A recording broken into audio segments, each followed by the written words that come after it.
hormati juga kita hormati bersama wonten Bapak Profesor Dr. Quraish Shihab, wonten Habib Ali bin Ibrahim, Habib Husain bin Ibrahim, beberapa pengurus PSG maupun Baitul Quran, semua ada Ustadz Arifin, Ustadz Ali, semua yang saya hormati, para hadirin yang saya hormati, juga semua demonstran ini yang saya hormati.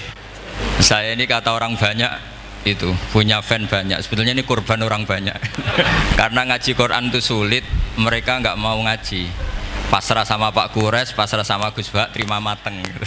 Jadi ini kenakalannya muhibbin.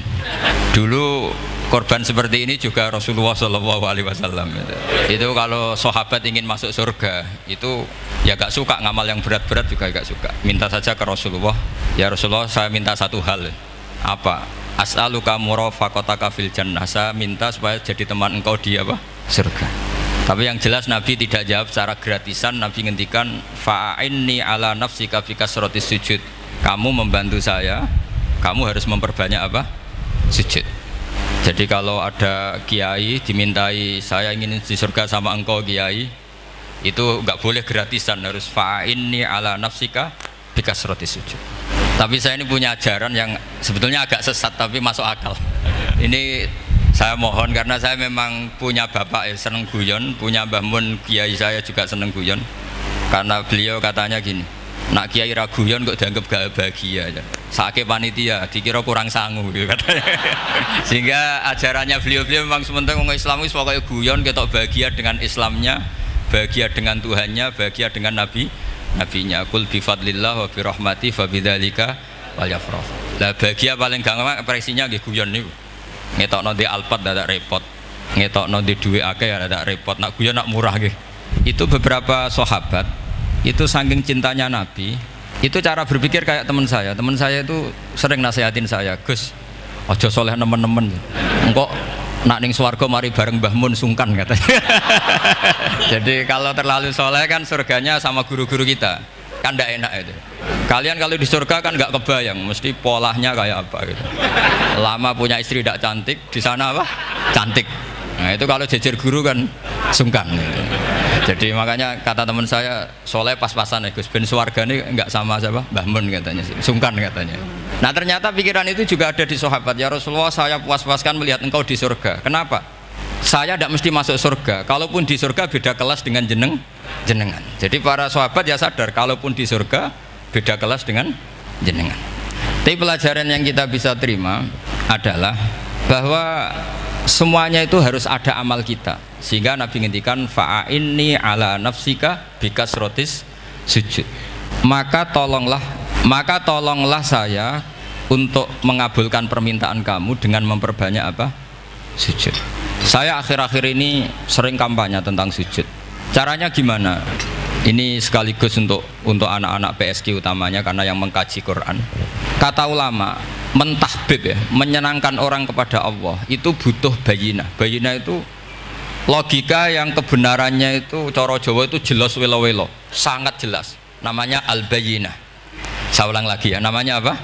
Al-bayinah. Sehingga dengan logika itu orang yang kafir saja menjadi mukmin, yang fasik menjadi soleh, yang soleh bila ilmin menjadi soleh bil ilmi atau bil hujjah.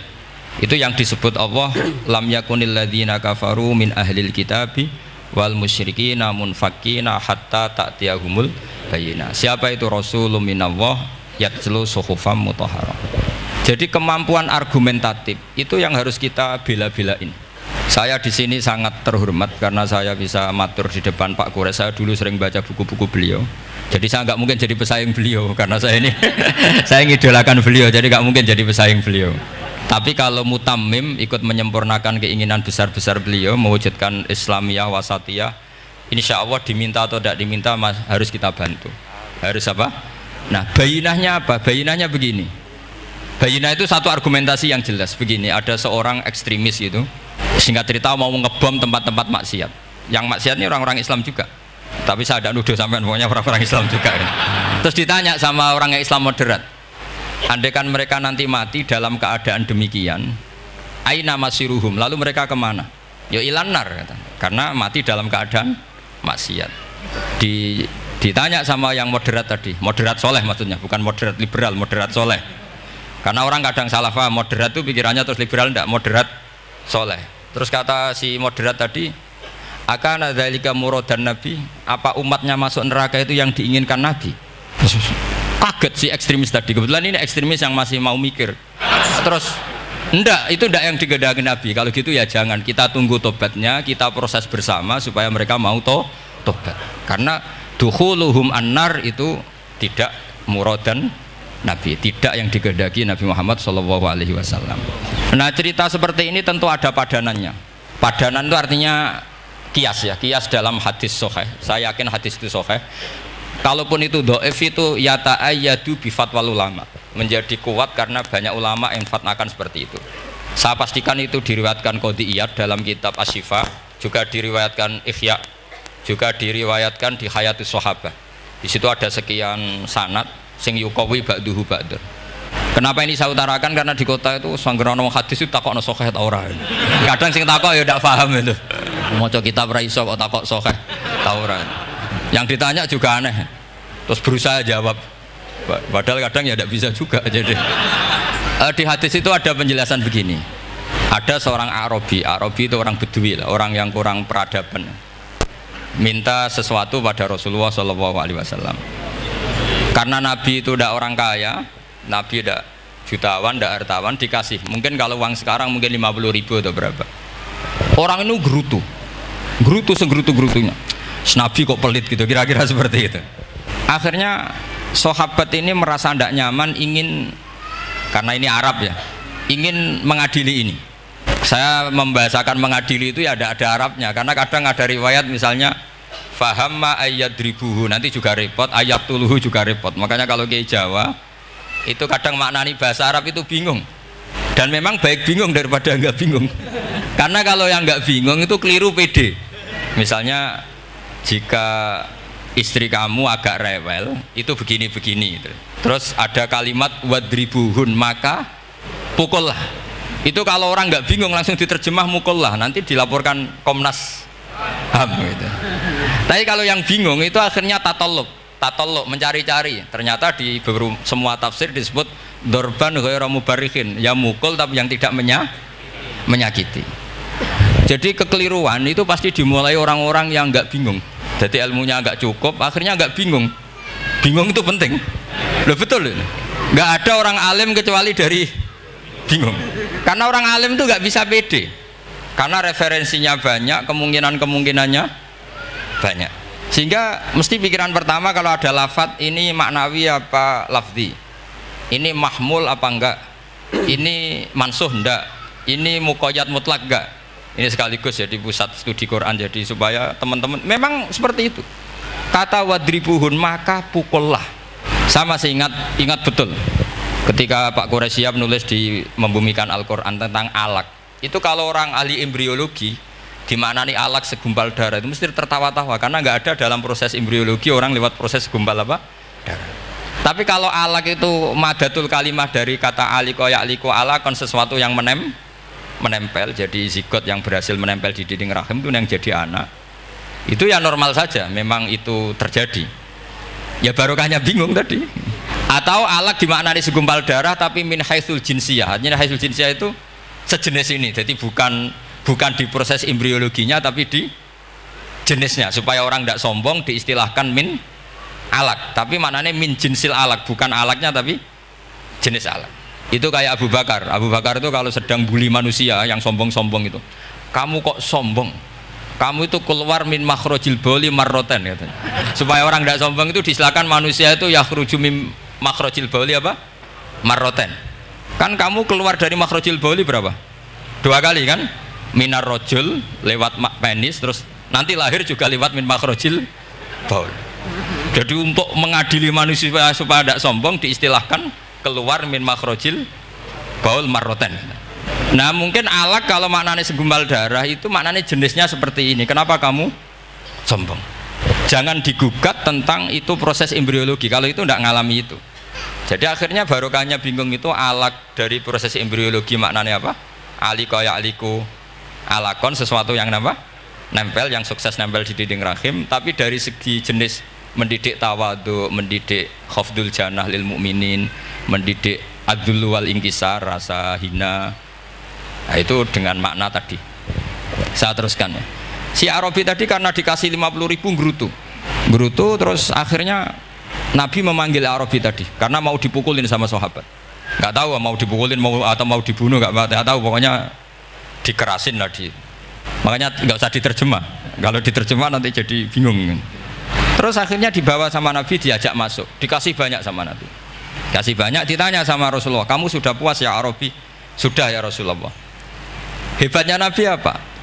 Kamu harus menjelaskan ke semua sahabat saya kalau kamu sudah puas, karena tadi kamu ngomong yang bikin sahabat saya dongkol. Terus sekarang harus mengkonfirmasi. Ya Rasulullah. Di depan umum juga Nabi ikut. Ini Arabi tadi minta saya tak tambah, terus dia puas. Ahakada ya Arabiyu? Naam ya Rasulullah. Fajazakallahu min khairin wa asyiratin. Dia tegas naam ya Rasulullah. Nah, pelajaran dari hadis ini adalah kalimat ini. Ini harus diingat-ingat. Setelah Arabi tadi puas, sahabat juga tahu apa pernyataan puasnya Arabi tadi. Nabi ngetikan begini, masalu hadza, perumpamaan orang ini dan saya itu seperti orang yang punya unta atau sapi atau kambing yang syarodat, yang liar. Fattaba'ahan nasu, kemudian orang-orang ikut membantu nangkap. Falam yaziduha illa nufuran, bantuan manusia-manusia ini malah tambah lari karena ini semua orang ini asing. Bagi unta ini kan asing, yang nggak asing kan hanya pemiliknya. Terus kata si pemilik unta tadi, khallu baini wa baina naqati, sudah saya tidak usah dibantu. Fa ana arfaku, biasa lebih sayang kepada unta saya.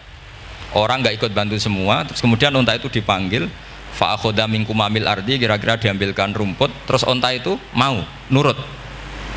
Intinya apa? Kalau orang nggak bakat kiai, nggak bakat dai ilallah, kok ngajak-ngajak Islam itu falam yaziduha ila nufuron, kira-kira gitu. Karena lebih banyak emosinya ketimbang teknik proses tadrijinya, tasreknya. Akhirnya itu jadi pelajaran ke kita. Pelajaran kedua, Rasulullah ngendikan begini, andaikan kamu membunuh si Arabi tadi, bahasanya yang membunuh, kalau ini tak terjemah nggak apa-apa, wong andaikan saja. Andaikan kamu membunuh si Arabi tadi dalam keadaan membenci saya, yaitu ngomentari Nabi adalah kikir, maka dakhalan nar, orang ini akan masuk neraka karena dia mati dalam keadaan sakhitan dan Nabi sallallahu alaihi wasallam, dia mati berstatus benci kanjeng. Tapi uniknya dalam Islam segampang itu, ketika si Arabi tadi mencintai Nabi itu karena dibayar, karena diservis, dan itu cukup loh dalam Islam itu. Mencintainya Nabi itu karena dikasih uang lagi, akhirnya dia senang Nabi meskipun karena dikasih uang. Tapi jangan diteruskan setelah senang Nabi dibunuh masuk surga, ya tidak usah gitu. Nanti jadi repot tadi. Tapi intinya apa? Islam itu semudah itu. Yang menerima kebenaran karena servis saja diterima sama Allah Subhanahu wa ta'ala. Nah, ini di sini pentingnya kiai-kiai yang wasatiyah, yang ceria, yang gampang. Karena kita tidak ingin tanfir. Saya kemarin bikin makalah untuk 100 harinya guru saya Kiai Haji Maimun Zubair. Tak beri judul Al-Intisar Limadhabi Syekhina. Itu diantara yang saya tulis adalah Sayyidina Umar itu pernah diprotes sama banyak sahabat, termasuk Abu Bakar, karena Abu Bakar ke Umar ini lewat penunjukan. Kata para sahabat, ya Abu Bakrin, kamu memasrahkan umat ini ke aghladin nas, orang paling kasar, yaitu Umar. Tapi apa? Ketika ada sahabat yang memberanikan diri tanya Sayyidina Umar, namanya Abdurrahman bin Auf, kenapa engkau kasar pada umatnya Rasulullah SAW? Jawabnya Umar itu unik. Fawwah laqad lintu hatta khasyitu waha fil lain walaqad istatatu alaihim hatta khasyitu waha fis syiddah fa ainal makhraj. Saya ketika lunak sama manusia sebetulnya saya juga takut Allah ketika ngambil sikap lunak, karena lunak itu dianggap pembiaran. Bagi orang yang salah paham, lunak itu dianggap pembiaran. Kamu punya ponakan yang sering pacaran misalnya atau sering nakal, kamu lunak itu dianggap pembiaran. Pembiaran itu tidak mendidik. Tapi kalau kamu sebagai Pak Lek Pade terkenal keras, ponakamu ya ora tau sowan, itu ya ora iso didik sama saja.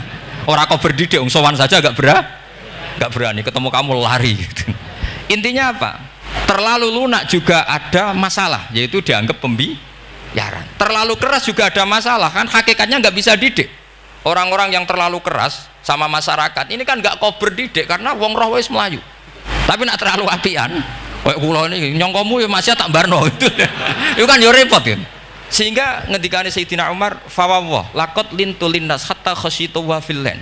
Ketika saya ngambil sikap lunak, sebetulnya saya juga punya khasyah karena dianggap pembiaran. Tapi ketika saya terlalu ekstrim, saya juga takut Allah. Jangan-jangan itu tanfir, menjadikan orang jauh dari orang-orang soleh, karena yang soleh terlalu keras. Fa'inal makhraj, lalu jalan keluarnya gimana?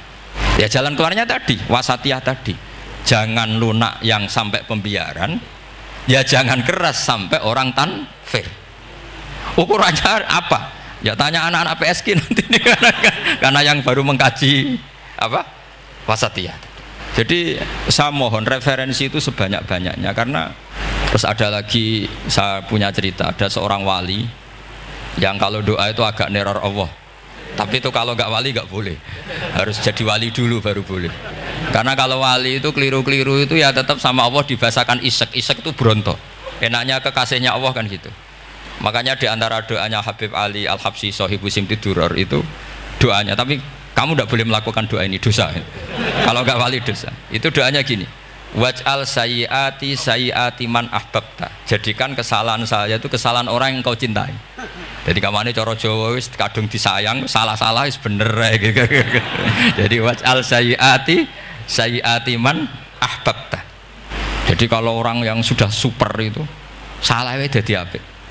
Tapi ya tidak salah sampai kayak zina maling, itu parah itu. Ada seorang wali doa di depan Rasulullah itu gini, ya Allah, jenengan punya dua pilihan. Jika jenengan menjadikan saya orang soleh, surra habibuka, maka kekasihmu ini akan senang. Dan yang susah itu musuh kamu, yaitu iblis, musuh engkau. Tapi jika engkau ingin saya ini dolim, jadi orang dolim, yang susah itu kekasihmu, yaitu Nabi Muhammad SAW, yang senang musuhmu, yaitu iblis. Mohon jenengan milih mawon, nyenang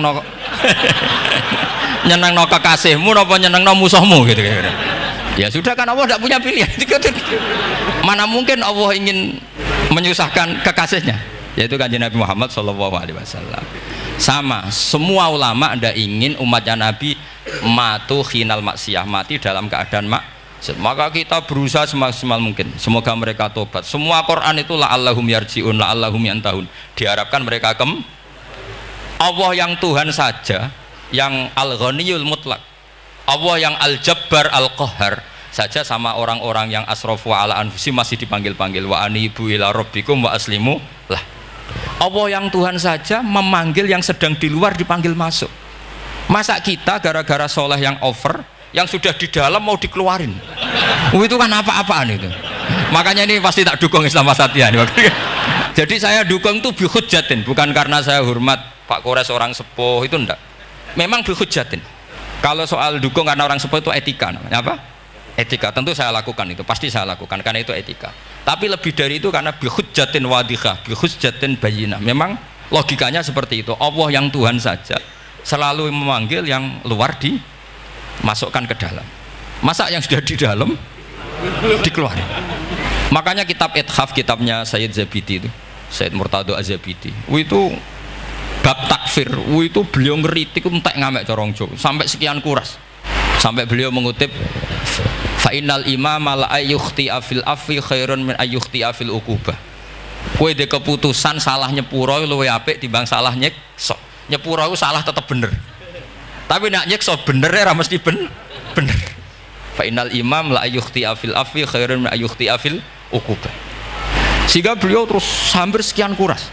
Coba hadis di Muslim, di Sahih Muslim itu Usamah ya. Kalau di Sahih Muslim itu rawinya disebut Usamah bin Zaid, tapi di beberapa riwayat ada yang menyebut itu tidak Usamah.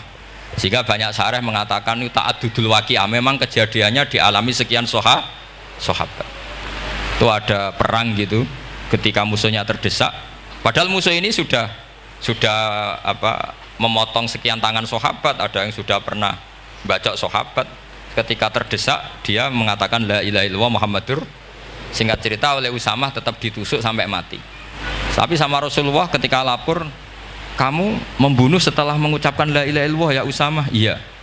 Tapi innama qolaha muta'awidan, dia mengatakan kalimat itu karena muta'awidan, nyari perlindungan saja. Afala syaqaqta an batni, afala syaqaqta an qalbi. Sudah kamu lihat di dadanya, kalau dia betul-betul ngomong karena muta'awidan, jangan-jangan karena iman betul. Terus memangnya ketika kamu iman, orang-orang sahabat tuh rata-rata kan pernah kafir. Memangnya ketika kamu iman tak curigai kan enggak gitu. Langsung saya terima, kenapa ini main curiga kira-kira. Sampai seperti itu saktinya kalimat la ilaha. Jadi kalaupun diomongkan muta'awidzan saja tetap sah, meskipun ngomongnya hanya untuk perlindungan dari apa? Safe, dari pedang. Malah ada riwayat lain yang menyebutkan itu tidak Usamah di tafsir Qurtubi itu yang ya ayyuhalladzina amanu idza darabtum fi sabilillahi napa fatabayyanu wala taqulu liman alqa ilaikumus salam lasta mu'mina. Itu kalau di riwayat Qurtubi lebih ekstrim lagi. Si orang tadi tidak Usamah, jelas pastikan itu tidak Usamah, ada yang lain tidak Usamah. Itu bantah Nabi. Ya Rasulullah, andaikan belah dadanya orang itu saya belah, apakah kemudian saya tahu apa yang ada di hatinya? Jadi Nabi jadi dibantah. Ya rodok khawarid. Jadi Nabi masih dibantah. Kata Nabi, ya enggak, kamu tetap enggak tahu apa yang ada di hatinya. Loh, terus masalahnya apa? Masalahnya begini, setelah kamu belah dadanya, kamu tetap enggak tahu hatinya kan? Fala anta ta'lamu ma fi qalbi wala anta tusaddiqu ma fi lisani. Jadi kowe udah di wong kacau. Ngerti hatinya yang enggak, percaya lisannya juga enggak. Kan enggak ada hujah yang kamu ambil. Harusnya kata Nabi profesional dong. Nak roh hati ini rujukannya lisan. Lah ini enggak, hatinya kamu enggak tahu, lisannya enggak kamu percaya, langsung kamu pakai itu apa?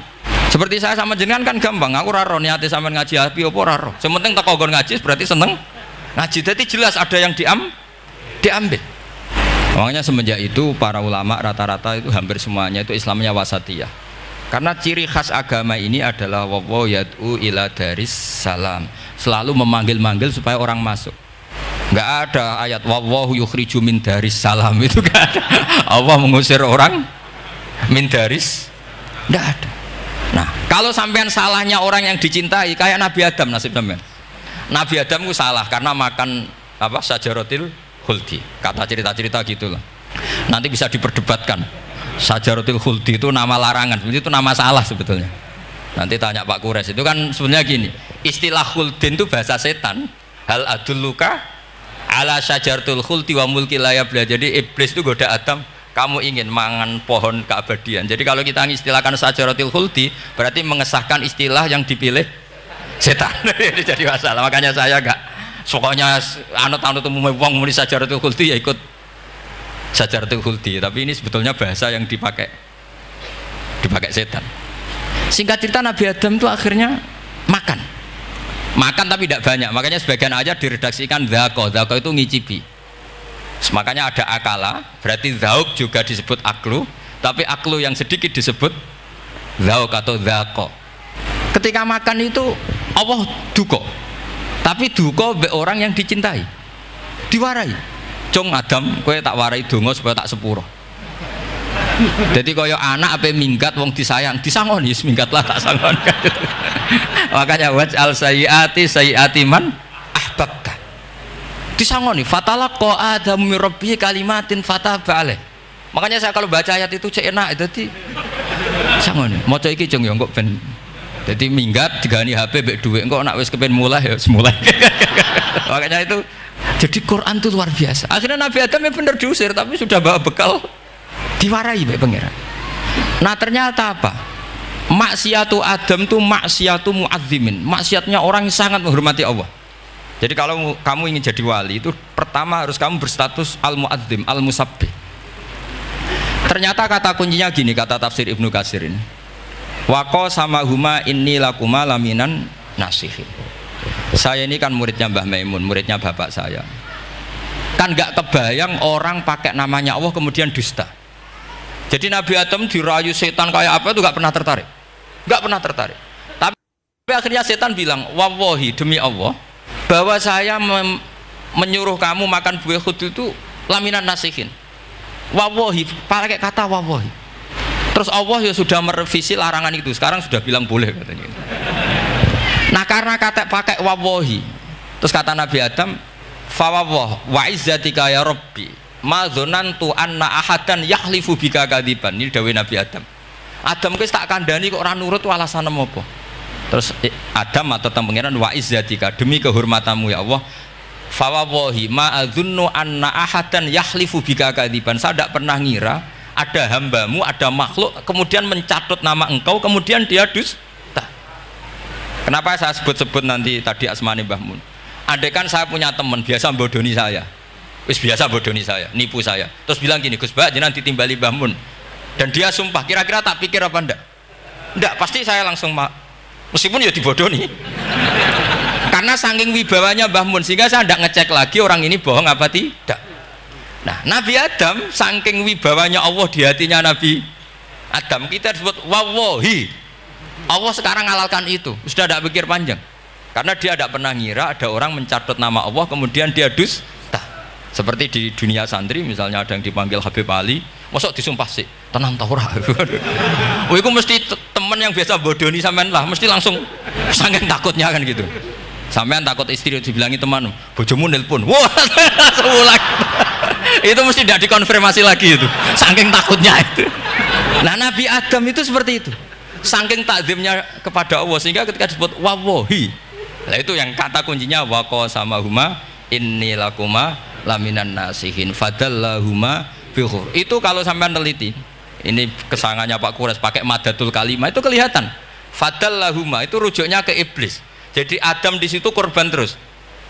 Kan waqo sama huma, iblis sumpah ke Adam Hawa.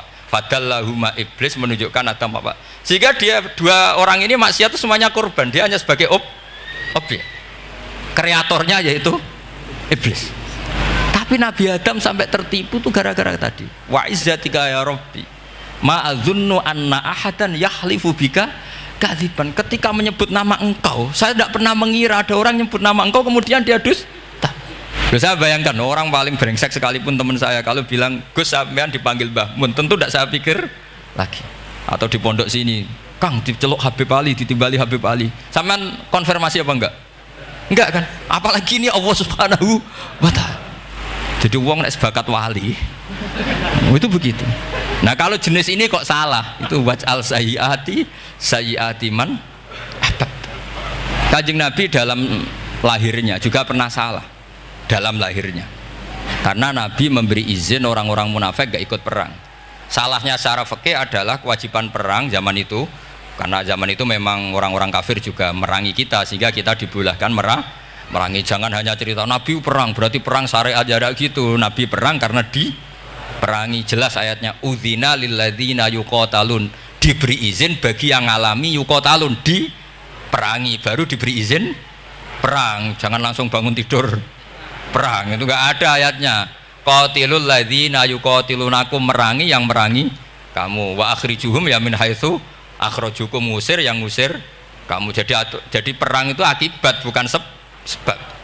Akhirnya Nabi itu secara fikih itu salah. Secara fikih karena memberi izin orang munafik. Tapi Allah ketika sama Rasulullah Muhammad SAW karena kekasihnya ngendikane sudah dimulai afawwahu angka. Muhammad tenang wae wis tak sepuro. Cuma aku takok kena apa kok buka izin. Tapi itu kalimatnya afawahu dimulai dengan kalimat yang menyenangkan, afawahu. Jadi ibarat sampean salah sama orang tua. Wes sepeda mbok ora pamit itu ora salah. Cuma aku tetap takok alasan apa gitu loh. Tapi bilang wis gak apa-apa, Jung. Sepeda motor iki mbok gowo, mbok dol iku ora apa-apa. Cuma aku takok kena apa. Tapi mukadimahe ora apa-apa sih. Kayak apa Allah sama nabinya. Jadi mengkonfirmasi saja dimulai dengan afawahu angka. Lima adzinta lahum. Wong karwan wong munafik gak ndek ngamal malah mbok ora perang. Wis malah ora tau khidmah agama. Jadi makanya terus orang-orang soleh kalau berdoa apa? Waj'al sayyiati man ahbab. Ya Allah, jadikan kesalahan saya adalah kesalahan orang yang kau cintai. Nah, yang paling dicintai Allah tentu umat Rasulullah sallallahu alaihi wasallam. Saya tak beri ijazah. Kali ini tak ijazahkan nggak apa-apa karena ini hadis sahih musalsal. Umatnya Nabi kok gak enak bi. Kontrak mbek pangeran sebelum salah itu sudah ada kontrak. Makanya Nabi itu ngendikane bangga sekali. U'titu khamsan lam yu'tahunna nabiyyun qabli atau ahadun min qabli. Saya diberi 5 hal hadiah sama Allah yang umat sebelumku, nabi sebelumku tidak diberi hadiah itu. Di antara hadiah itu terbesar adalah wa'u'titu khawatima suratil Baqarah. Saya diberi hadiah akhir dari surat Baqarah. Kok ada hadiah gimana? Allah itu sudah naikkan kontrak dengan kita. Kita disuruh doa sama Allah. Rabbana la tu'akhidna in nasina waktu. Ya Allah, suatu saat saya salah, padahal kita pasti salah. Suatu saat Gusti, suatu saat kita salah, jangan kasih sanksi loh. Oke, mau oke. Itu lu itu kok udah enak gimana? Sebelum kita salah, terus naikkan kontrak sama Allah. Rabbana la tu'akhidna in nasina aw akhtana. Ya Allah, jangan jatuhkan sanksi kepada kita jika suatu saat saya lupa atau salah. Qala na'am, Allah jawab, nah. Makanya Nabi senengnya bukan main tentang apa? Saya diberi hadiah akhir surat Baqarah. Tapi sekarang jadi fitnah tadi. Yang kiai NU baca itu dipakai tahlilan. Kadang-kadang yang baca ya gak paham. Yang kritik juga gak paham. Jadi ya sudah, innalillahi wa inna ilaihi raji'un. Sebetulnya itu diabadikan di tahlil itu karena itu surat yang luar.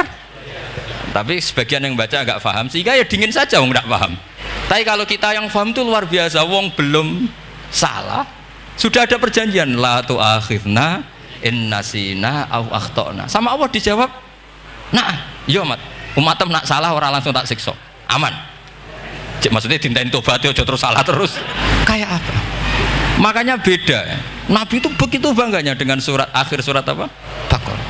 Terus tafsir kedua, umat ini adalah umat yang sifat Allah itu selalu aktif dan dua-duanya aktif. Ini perlu saya sampaikan berkali-kali, dua-duanya aktif. Jika orang soleh itu nggak boleh mengadili orang dolim, itu umatnya Rasulullah SAW. Begini logikanya ya. Pernah ada cerita, ada orang soleh sedang sujud, diinjek sama orang fasik, al-asi lah orang fasik. Karena orang soleh ini diinjek, orang soleh, bawaan orang soleh itu ya kadang gampang marah, bawaan orang soleh. Tapi pas marah itu nyatut nama Allah. Fawawahi la yaghfirullahu laka, pakai nama Allah. Ada kan dia bilang asemane kue itu malah gak apa-apa gitu. Karena misoh-misoh sendiri itu kan urusan dia, tapi pakai namanya Allah. Fawawahi la yaghfirullahu laka, Allah tidak akan ngampuni kamu. Itu Allah langsung memberi wahyu ila nabi hada zaman, ke nabinya zaman ini. Allah ngendikan gini, ini yang cerita Rasulullah. Man dzalladzi yata'alla alayya alla aghfira li fulan faqad ghafartu lahu wa ahbattu amalak. Orang itu tak ampuni, yang sujud amalnya tak hilangkan. Kenapa? Allah tersinggung. Wong saya ini bisa aghfir, bisa ngampuni. Kenapa kamu nyifati saya hanya u'adzib? Jadi kira-kira Allah itu tersinggung. Wong sifatku itu yo yaghfir wa yu'adzib, kok ganti yu'adzib tok piye? Jadi sifatku kan hilang sitok gitu.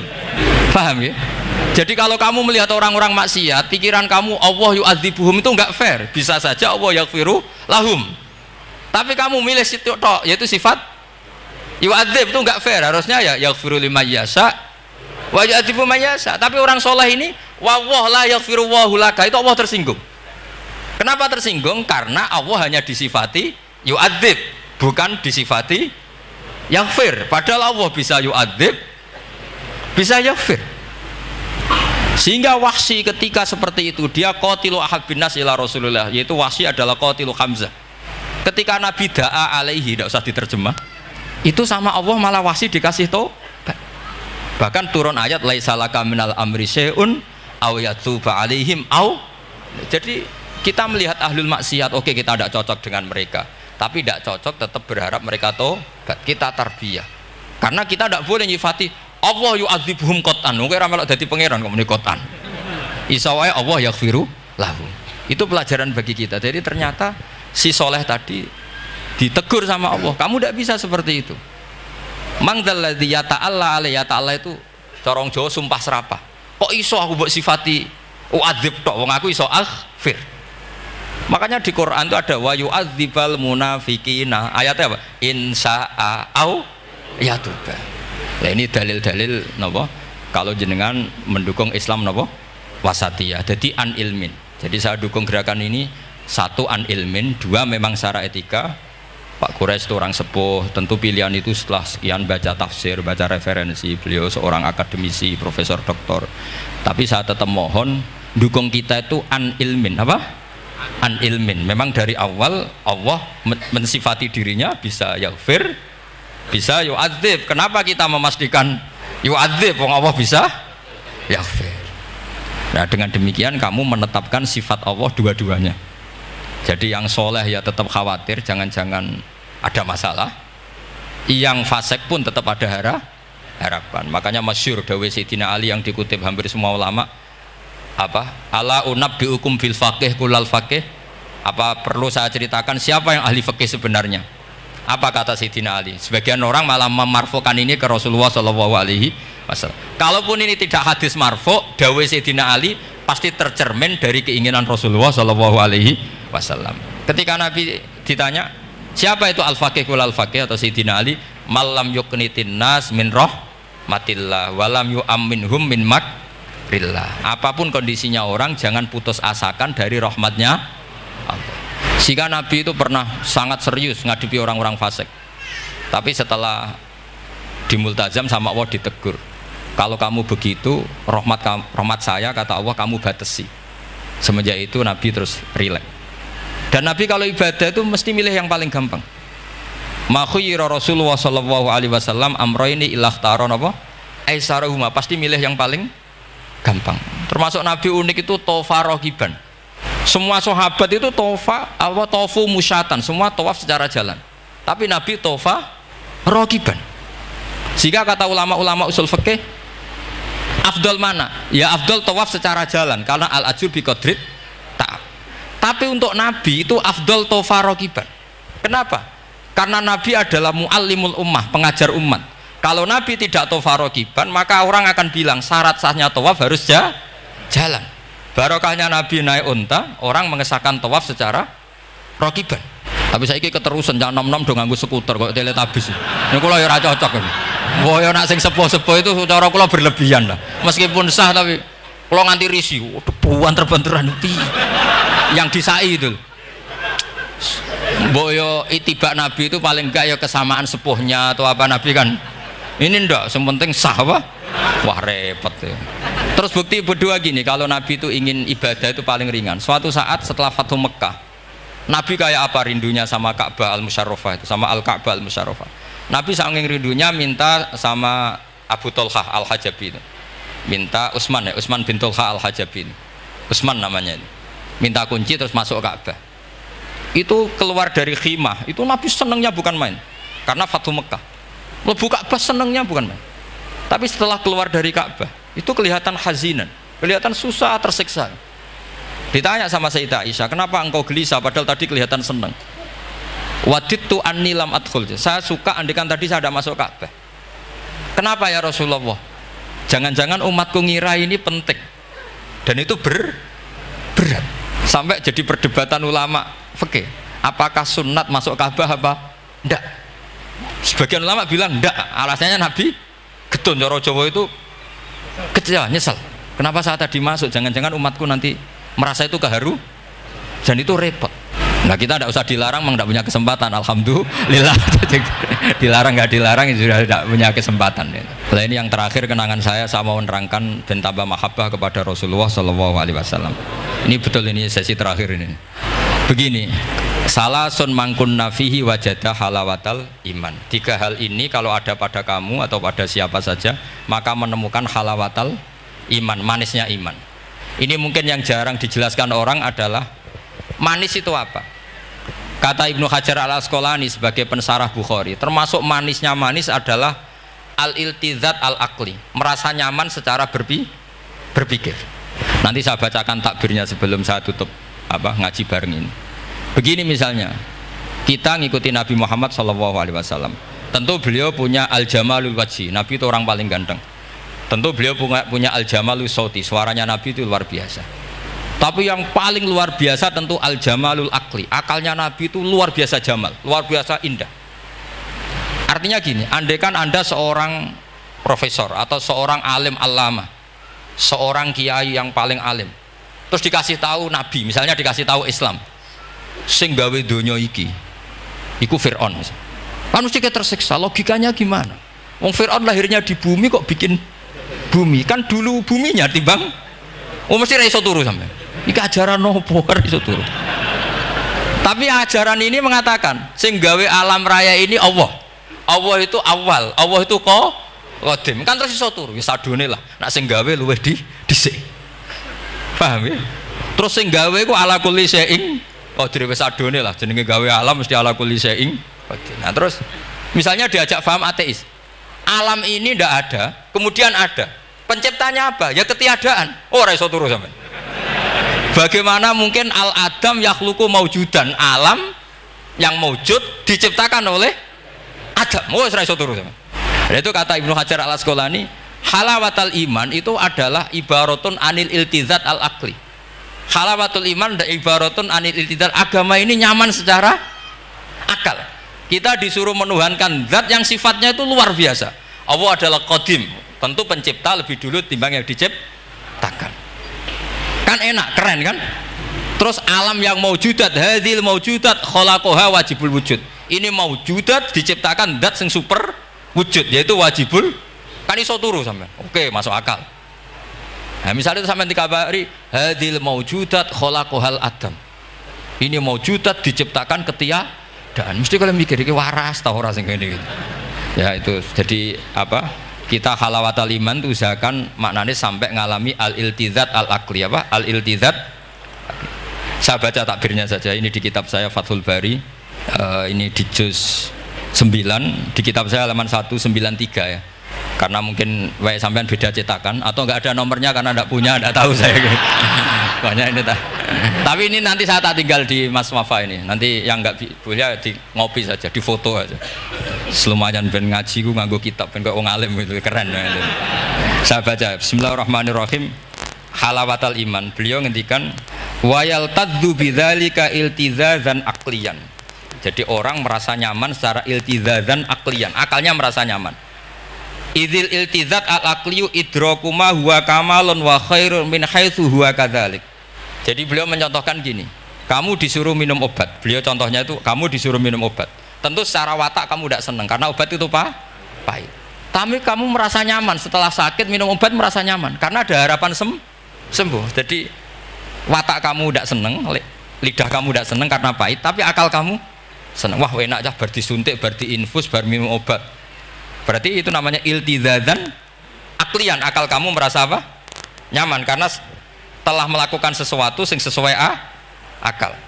Tak baca ya, misalnya al murad bil hubbi huwa al hubbul aqli alladhi huwa itharu ma yaqtadi al aqlu salimu rujhana wa in kana ala khilafi hawan nafsi kal marid yu'afu ad-dawa bi tab'i fayan faru anhu wa yamilu ilai bi muqtado aqli. Kayak kita sakit tentu dioperasi itu tidak senang, bayangno wedhus apa usus diwedel-edel kan nggak senang secara hawan nafsi, paham ya? Tapi secara akal karena kamu divonis usus buntu, senang mana setelah dioperasi sama sebelumnya? Lah senang dioperasi itu namanya al-iltizat al-aqli. Ini kata Ibnu Hajar al-Asqalani. Wal aqlu yaqtadi rujhana janibi dzalik. Nah, terus saya teruskan. Idzil iltizat al-aqliyu idrakuma huwa kamalun wa khairun min haitsu huwa. Jadi saya bayangkan, makanya saya kalau baca Quran itu sering saya nangis. Misalnya tadi, am khuliqu min ghairi syai'in am humul khaliqun am khalaqus samawati wal ard. Masa alam raya yang wujud ini semua maujudat kemudian dirumuskan bahwa penciptanya adalah al-adam, kenihilian, nihilisme. Kebayang nggak sampai ini suatu ruga misalnya ono nabi terus congkoe kudu iman alam raya ini sing wujud diciptakno ketiadaan. Wes ra iso turu, yakin ra men itu. Tapi kalau nabinya bilang hadhil awalim atau hadhil alam khalaqaha Allah. Allah itu siapa? Al-Qadim, wajibul wujud, ala kulli syai'in qadir, lahul asmaul husna, lam yalid walam yulad walam yakul lahu kufuwan ahad. Oke, keren kan gitu. Lha iku jenenge al-iltizat al-aqli. Kalau kamu sudah ngalami seperti itu, wajada halawatal iman. Terus kata Ibnu Hajar al-Asqalani, terus wa yu'abbirus syara' yaitu Rasulullah Shallallahu Alaihi Wasallam membahasakan al-iltizat al-aqli dibahasakan dengan halawatal iman. Jadi halawatul iman itu kamu harus ngalami al-iltizat al-aqli. Seperti misalnya dalam hukum sosial, kata ulama-ulama, laulam yakun maja'a bi Muhammadin dinan lakana fi aqlin nasi hasanan. Andai kan Muhammad tidak mengatasnamakan itu agama, akal pun mengatakan itu baik. Coba ajaran kita, ambek bojo sing apik, ambek anak sing apik, ambek tangga sing apik, itu kan enak. Coba kalau ajarannya gini, bojo taboki wae kesuwen, kan bingung, wah iki ajaran apa, kan kaget. Ambek tangga, oh sing kontel, gak ngono tidak kok. Oh, iku ajarane nabi apa ajarane ekstremis, kan bingung jadi. Jadi makanya laulam yakun maja'a bi Muhammadun dinan lakana fi aqlin nasi hasanan. Itu namanya al-iltizat al-aqli. Saya kira demikian, mohon maaf. Assalamualaikum warahmatullahi wabarakatuh. Ya, itulah tadi reaction ngaji kita kali ini bersama dengan Kiai Haji Bahaudin Nur Salim atau Gus Baha tentang Islam wasatiyah atau Islam moderat, dan beberapa catatan yang merupakan rangkuman dari kajian kita bersama dengan Gus Baha kali ini. Di antaranya yaitu yang pertama, para sahabat sadar bahwa di surga kelak berbeda kelas atau berbeda tingkatan dengan Rasulullah, sehingga ada yang mempunyai pendapat bahwasanya dia itu akan melihat Rasulullah sampai puas ketika di dunia, karena walaupun kelak di surga tentunya kedudukan dia dan juga Rasulullah itu berbeda, mungkin juga jarang bertemu gitu pikirnya. Kemudian Gus Baha setuju dan akan membela Islam moderat namun dengan rasionalitas yang bayinah. Bayinah adalah suatu argumentasi yang jelas atau cetha welo-welo. Kemudian ada kisah orang Baduy atau Arabi yang kurang berpendidikan sowan kepada Rasulullah meminta diberi uang. Ketika diberi sedikit dia mengumpat, sehingga ketika para sahabat berencana mengadilinya atau memukulnya, Rasulullah memanggil kembali si Arabi itu, lalu memberi uang yang lebih banyak sehingga Arabi tersebut puas. Rasulullah meminta si Arabi untuk memuji Rasul di hadapan para sahabatnya, agar para sahabat tidak jadi mengadili atau membunuh si Arabi tadi. Artinya, ternyata berislam ataupun beriman dengan pamrih pun itu tetap diterima, apalagi beriman ataupun berislam dengan ikhlas. Kemudian Rasulullah mengibaratkan Arabi tadi seperti halnya hewan gembalaan yang liar. Kemudian jika orang-orang ikut menangkap, maka hewan itu akan lebih liar karena akan tidak kenal dengan orang-orang yang ikut membantu itu. Makanya tidak perlu dibantu, cukup si pengembala saja yang mengurusnya, karena si gembala tadi tentu lebih tahu bagaimana cara menjinakkan hewan tersebut. Makanya jika orang yang tidak punya bakat ulama yang moderat atau mau menerima dengan sabar, itu diharapkan jangan ikut mengadili seseorang atau bahkan mengkafirkan orang lain. Yang mudah marah-marah itu ya nggak usah terlalu mengharuskan orang lain lah, karena apalagi mengkafirkan orang lain ya, karena terlebih lagi jika kita sampai membunuhnya, maka jika sahabat membunuh Arabi tadi saat dalam keadaan benci Rasulullah, maka Arabi tersebut akan berstatus mati dalam keadaan su'ul khotimah, dan Rasulullah tidak menginginkan umatnya mati dalam keadaan su'ul khotimah. Kemudian bingung itu tanda alim, karena bingung itu tanda orang yang berpikir. Orang alim akan sering bingung terlebih dahulu ketika ilmunya akan bertambah. Hal ini disebabkan banyaknya referensi keilmuan yang dimilikinya. Namun ini baik dibandingkan dengan orang yang tidak bingung, karena bisa jadi orang yang tidak bingung itu disebabkan dia itu terlalu pede memfatwakan sesuatu hal yang salah, pede dengan kesalahannya. Kemudian cara menghadapi umat memang harus dinamis dan fleksibel, namun tetap berpedoman pada kebenaran. Jika kita terlalu longgar dalam menyikapi suatu kefasikan, maka kita tidak dibenarkan, karena itu tanda lemahnya iman. Namun ketika kita terlalu keras dalam menyikapi kefasikan, maka kita tidak memberi peluang kefasikan itu bertaubat. Sehingga yang terbaik adalah yang wasatiyah, yang moderat, dinamis namun berdasar, tidak selalu lunak maupun tidak selalu keras, disesuaikan konteks kefasikan yang dihadapi. Kemudian kemarahan Allah kepada orang yang dicintainya itu seperti halnya saat Allah menegur Rasulullah ketika Rasulullah terlalu lunak pada sahabat yang munafik yang tidak mau ikut perang. Namun dalam kalimat tegurannya itu diawali dengan ya sudah tidak apa-apa gitu kata Allah.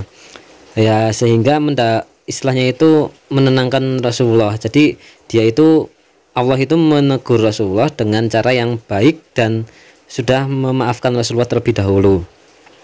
Begitu juga ketika Allah marah pada Nabi Adam yang memakan buah terlarang karena dibujuk iblis. Iblis itu menggunakan kata sumpah wallahi, sehingga Nabi Adam itu terbujuk oleh iblis sehingga memakan buah terlarang. Nabi Adam tetap dikeluarkan dari surga, namun dibekali dan dianugerahi bekal untuk kehidupan di dunia oleh Allah Subhanahu wa taala. Jadi marahnya Allah kepada orang yang dicintainya itu ya tetap menegur, tetapi dengan memberi hal yang baik. Kemudian beruntung dan bersyukurnya kita sebagai umat Rasulullah SAW karena ada kontrak antara Allah dengan kita dalam akhir surah Al-Baqarah, di mana ini menjadi salah satu keistimewaan kita sebagai umat Rasulullah dan merupakan hadiah terbaik dari Allah, di mana maknanya adalah ketika kita salah maka kita tidak akan langsung disiksa atau dihukum dan akan dimaafkan jika kita bertaubat. Allah itu mempunyai sifat yang saling bertolak belakang. Allah Maha Pengampun, namun juga Allah Maha Memberi azab. Dan Allah akan tersinggung jika kita hanya mensifati salah satu di antara sifat Allah itu saja, salah satu di antaranya saja. Maka dari itu inilah yang menjadi dalil bahwa kita harus mendukung Islam yang wasatiyah atau Islam yang moderat. Yang solih itu masih tetap khawatir atau tidak njuk sombong gitu, karena bisa jadi ada masalah atau dosa di dalam dirinya yang tidak disadari, sehingga ya walaupun dia soleh itu tetap masih ada sifat kekhawatiran atau dia itu tidak akan sombong. Kemudian bagi yang fasik itu juga tidak akan berputus asa dari rahmat Allah, karena masih ada harapan untuk bertaubat mengharap maghfirah dari Allah. Nah itulah sifat Islam yang moderat, tidak terlalu langsung menghukumi orang jahat itu masuk neraka, orang baik itu masuk surga, itu enggak, tergantung bagaimana nantinya. Kemudian Rasulullah itu sering melakukan atau memilih ibadah yang paling ringan. Hal ini dilakukan karena Rasulullah khawatir suatu hal yang dilakukan olehnya yang merupakan ibadah yang berat itu nantinya dianggap menjadi kewajiban atau sunnah yang penting bagi umatnya. Itulah bukti bahwa Rasulullah betapa cintanya beliau itu kepada kita. Sampai pada ibadah saja beliau memilihkan kepada kita ibadah yang ringan untuk dilakukan namun tetap mempunyai pahala yang besar. Kemudian salah satu keistimewaan terbaik dari Rasulullah adalah jamalul akli atau akal terbaik, sehingga Islam bisa nyaman karena kecerdasan akal. Islam datang dengan logika yang bayinah, sangat masuk akal, dan bisa diterima oleh setiap akal yang sehat.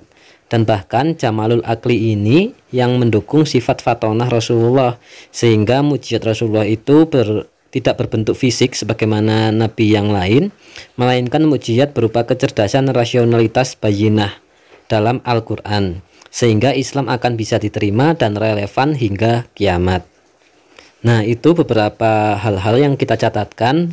Memang masih banyak lagi, dan itu yang kita catatkan hanya seberapa saja sebagai rangkuman pada ngaji kali ini. Dan mungkin ya itu menjadi ada kesalahan ataupun ada apa istilahnya ya kurang pasan antara rangkuman dengan yang dingajikan bersama dengan Gus Bak kali ini. Ya mohon dimaafkan karena memang kita sama-sama belajar ya. Kalau salah ya mohon diingatkan ataupun dibenarkan, diperbaiki. Nah mungkin itu teman-teman semua, sedulur-sedulur semua, rangkuman ngaji kita kali ini semoga bisa menjadikan kita sebagai penerima ilmu yang bermanfaat dunia akhirat. Semoga menjadi amal ibadah Gus Bahak yang berkah dan berkahi untuk kita semua, dan semoga kita selalu diberikan kesempatan, kebaikan dan keluangan waktu untuk terus belajar tentang ilmu agama, tentang Islam bersama dengan Gus Bahak. Itu mungkin yang bisa kita sampaikan teman-teman sedulur-sedulur semua. Terima kasih. Wassalamualaikum warahmatullahi wabarakatuh.